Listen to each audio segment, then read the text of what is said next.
നമ്മുടെ ശരീരം ഇങ്ങനെ ഭക്ഷണം വരുന്നത് നോക്കിയിരിപ്പാണ്. ഭക്ഷണം വന്നു കഴിഞ്ഞ് ഉടനെ തന്നെ അവനെ ഉരുക്കി അത്യാവശ്യത്തിന് മാത്രം ഊർജം എടുത്തിട്ട് ബാക്കിയെല്ലാം ഫാറ്റായിട്ട് സ്റ്റോർ ചെയ്യുക എന്നുള്ളതാണ് നമ്മുടെ ബോഡിയുടെ ഒരു ആറ്റിറ്റ്യൂഡ് തന്നെ. നമുക്ക് ഭക്ഷണം കഴിച്ചുകൊണ്ട് തന്നെ വെയിറ്റ് കുറയ്ക്കാൻ പറ്റിയെന്നാലോ?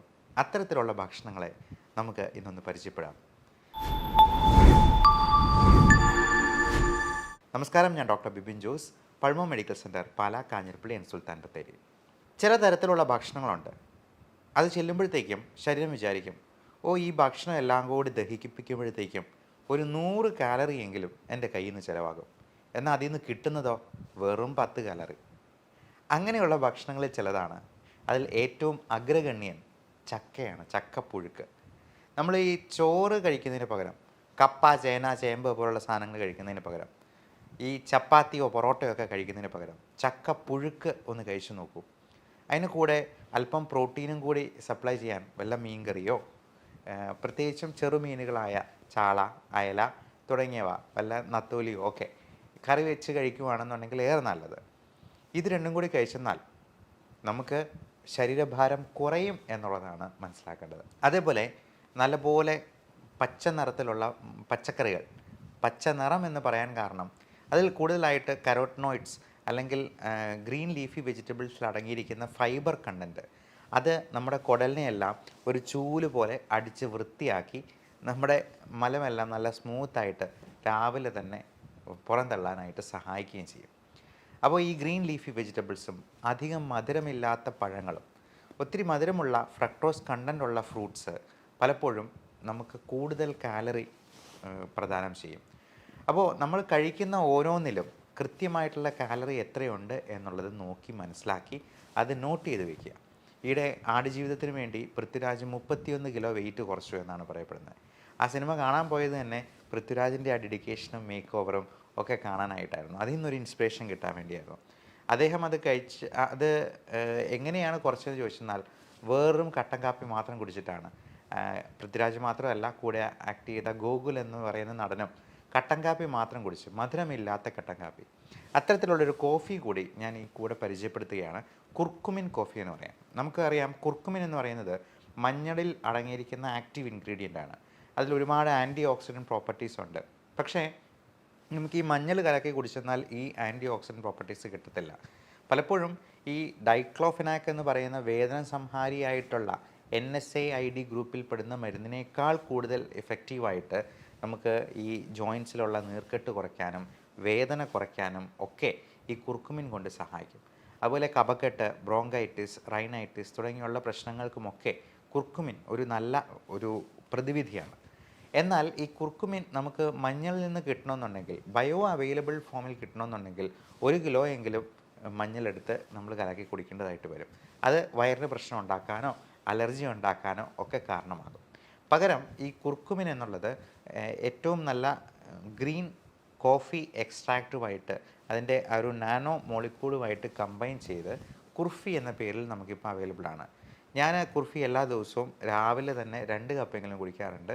അത് 3-4 പ്രാവശ്യം. നമുക്ക് വിശപ്പ് തോന്നുമ്പോഴെല്ലാം നമ്മൾ ഈ ഭക്ഷണം എടുത്ത് കഴിക്കുന്നതിന് പകരം നല്ല പഞ്ചസാരയുള്ള, മധുരമുള്ള ബേക്കറി പലഹാരങ്ങളോ മൈദ അടങ്ങിയിട്ടുള്ള സാധനങ്ങളോ കഴിക്കുന്നതിന് പകരം ഇതുപോലെ ഒരു കട്ടൻ കാപ്പി അല്ലെങ്കിൽ ഒരു കുർഫി, അതല്ലെന്നുണ്ടെങ്കിൽ നല്ല ജീരകം ഇട്ട് തിളപ്പിച്ച വെള്ളം, ഇങ്ങനെയുള്ള സാധനങ്ങൾ കഴിച്ച് 0 കാലറി ഫുഡിൽ നമുക്ക് മെയിൻറ്റെയിൻ ചെയ്യാൻ പറ്റുവാണെങ്കിൽ വെയിറ്റ് തീർച്ചയായിട്ടും കുറയാം. ഒരു ദിവസത്തെ ഡിന്നർ സ്കിപ്പ് ചെയ്തെന്നാൽ തന്നെ നമുക്ക് 200 മുതൽ 250 ഗ്രാം വരെ വെയിറ്റ് കുറയും. അത് രാവിലെ ഒരു ഡിജിറ്റൽ വെയിങ് ബാലൻസ് വെച്ച് നോട്ട് ചെയ്ത് വെക്കുക. നമുക്ക് വയറ്റിൽ നിന്നൊക്കെ പോയതിന് ശേഷം ഒന്ന് നോട്ട് ചെയ്തെന്നാൽ നമുക്ക് കറക്റ്റ് ഏറ്റവും ലോവസ്റ്റ് വെയിറ്റ് കിട്ടും. നമുക്ക് ആ ദിവസം കിട്ടാവുന്നതിലെ ലോവസ്റ്റ് വെയിറ്റ്. അത് ഓരോ ദിവസവും കൃത്യമായിട്ട് നോക്കിയെന്നാൽ ഈ വെയിറ്റ് കുറയുന്നത് കാണുമ്പോൾ നമുക്ക് തന്നെ ഒരു സംതൃപ്തി ഉണ്ടാവും. അപ്പോൾ ഇതിനോടൊപ്പം നമ്മൾ ഡയറ്റിൽ ഹൈ കാലറി ആയിട്ടുള്ള ഫുഡെല്ലാം പാടെ ഒഴിവാക്കുക. ഈ ഇൻപുട്ട് ഔട്ട്പുട്ട് തിയറി, നമ്മൾ കഴിക്കുന്നതിലുള്ള കാലറി കൃത്യമായിട്ട് മെഷർ ചെയ്ത് അത് നോക്കി കണ്ടറിഞ്ഞ് കഴിച്ചെന്നാൽ തീർച്ചയായിട്ടും നമുക്ക് വെയിറ്റ് റെഡ്യൂസ് ചെയ്യാൻ പറ്റും.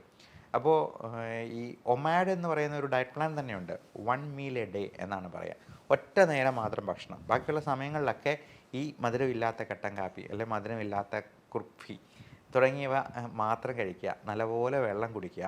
ഇനി കുക്കുംബർ പോലുള്ള 0 കാലറി ഫ്രൂട്ട്സ് അല്ലെങ്കിൽ വെജിറ്റബിൾസ് ധാരാളമായിട്ട് കഴിക്കാം. നമ്മൾ ചില സാധനങ്ങളൊക്കെ മരുന്ന് പോലെ കഴിക്കേണ്ട സാധനങ്ങളാണെന്ന് പറയും. നമുക്ക് ഇഷ്ടമുണ്ടായിട്ടല്ലല്ലോ നമ്മൾ മരുന്ന് കഴിക്കുന്നത്, അല്ലെ ഗുളിക വിഴുങ്ങുന്നത്. അതുപോലെ തന്നെ നമുക്ക് ഇഷ്ടമില്ലെങ്കിലും കറിവേപ്പില പോലെ ഗ്രീൻ ലീഫി വെജിറ്റബിൾസ് പോലെ ഈ കുക്കുംബർ പോലുള്ള 0 കാലറി സാധനങ്ങൾ കുറച്ച് കഴിച്ചെന്നാൽ നമ്മുടെ വയറിനും കുടലിനും ലൈഫ് സ്റ്റൈൽ ഡിസീസസിനുമൊക്കെ അതുണ്ടാക്കുന്ന മാറ്റം ചെറുതല്ല. ഇനി വെയിറ്റ് കുറയ്ക്കാനായിട്ട് സഹായിക്കുന്ന പലതരത്തിലുള്ള മരുന്നുകളും ഇന്ന് അവൈലബിൾ ആണ്. പ്രത്യേകിച്ചും ഷുഗറിന് കൊടുക്കുന്ന ഒരു മരുന്നാണ് മെറ്റ്ഫോമിൻ. അത് ഷുഗർ കുറച്ച് കളയുകയല്ല ചെയ്യുന്നത്. നമ്മൾ പലപ്പോഴും PCOD പോലുള്ള അസുഖങ്ങൾക്ക് പോലും മെറ്റ്ഫോമിൻ കൊടുക്കാറുണ്ട്.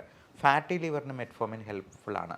ആ ഇൻഫ്ലമേഷൻ കുറയ്ക്കാനും വെയിറ്റ് കുറയ്ക്കാനും ഈ ഫാറ്റി ലിവർ പോലുള്ള കണ്ടീഷൻസ് കുറയ്ക്കാനും ഈ മെറ്റ്ഫോമിൻ, പയോഗ്ലിറ്റസോൺ പോലുള്ള ഡയബറ്റിക് മെഡിസിൻസ് കൊടുക്കാറുണ്ട്. അതുകൊണ്ട് ഷുഗർ കുറഞ്ഞു പോകുന്നൊരു പേടിയേ വേണ്ട.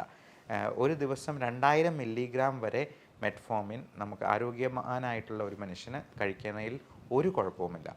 അതേപോലെ ആൽഫ സൈക്ലോഡെക്സ്ട്രിൻ എന്ന് പറയുന്ന ഫാറ്റ് ബേൺ ചെയ്യുന്ന ഈ പറഞ്ഞ ഫൈബർ കണ്ടൻറ്റ് കൂട്ടുന്ന രീതിയിലുള്ള, അത് ഗുളിക രൂപത്തിലുള്ള ഫൈബർ ആണെന്ന് തന്നെ പറയാം, ഇങ്ങനെയുള്ള മരുന്നുകൾ ആയിട്ട് ടാബ്ലറ്റ് ഫോമിൽ നമുക്ക് അവൈലബിൾ ആണ്. അതുപോലെ നമ്മുടെ കാലറീസ് ഒരുപാട് അബ്സോർബ് ചെയ്യാതെ ഈ കഴിക്കുന്ന ഫാറ്റിലുള്ള ഊർജം ഫാറ്റായിട്ട് തന്നെ അത് നമ്മുടെ മലത്തിലൂടെ പുറന്തള്ളുന്ന രീതിയിലുള്ള ഓർലിയോസ്റ്റാറ്റ് പോലുള്ള മരുന്നുകളും ഇന്ന് അലോപ്പതിയിൽ അവൈലബിൾ ആണ്. അത് ചെയ്യുന്നത് എന്താണെന്ന് വെച്ചാൽ കുടലിൽ നിന്ന് ഫാറ്റ് അബ്സോർബ് ചെയ്യുന്നത് തടയും. അതുകൊണ്ടുണ്ടാകുന്ന ഒരു ഗുണവും കൂടിയുണ്ട്. അതിൻ്റെ സൈഡ് ഇഫക്റ്റ് ആയിട്ട് വേണമെങ്കിൽ പറയാം, കുറച്ചുകൂടി ഫാറ്റി ആയിട്ടുള്ള സ്റ്റൂളായിരിക്കും, അതായത് ഓയിലി സ്റ്റൂളായിരിക്കും. അതുകൊണ്ട് ചിലപ്പോൾ ലൂസ് മോഷനായിട്ട് തോന്നിയേക്കാം. എന്നാലും ആ ഫാറ്റ് അബ്സോർബ് ചെയ്യാതെ പോകുന്നത് നമുക്ക് തന്നെ അത് അനുഭവിച്ചറിയാനായിട്ട് കഴിയും. ഈ ബേൺ ഫാറ്റ് പോലുള്ള ഈ ഓർലിയോസ്റ്റാറ്റ് പോലുള്ള മരുന്നുകൾ കഴിക്കുമ്പോഴത്തേക്കും നമുക്കത് നോട്ടീസ് ചെയ്യാവുന്നതാണ്. അപ്പോൾ ഇത്തരത്തിലുള്ള മരുന്നുകളെക്കുറിച്ചും നിങ്ങളുടെ ഡോക്ടറോട് ചോദിച്ച് മനസ്സിലാക്കുക.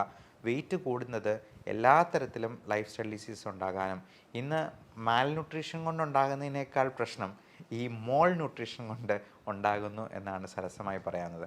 അതായത് കൂടുതൽ ന്യൂട്രീഷൻ കൊണ്ടാണ് ഇന്ന് അസുഖങ്ങൾ ഏറിയ പങ്കും ഉണ്ടാകുന്നത്. നമുക്ക് വെയിറ്റ് കുറയ്ക്കുന്നത് വഴി ഇത്തരത്തിലുള്ള അസുഖങ്ങളെയെല്ലാം പടിക്ക് പുറത്ത് നിർത്താനായിട്ട് ശീലിക്കാം. എല്ലാവർക്കും നല്ല ആരോഗ്യം ആശംസിക്കുന്നു. Love and regards, doctor Bibin Jose, pulmo medical centre, Pala, Kanjirappally, Sultan Bathery.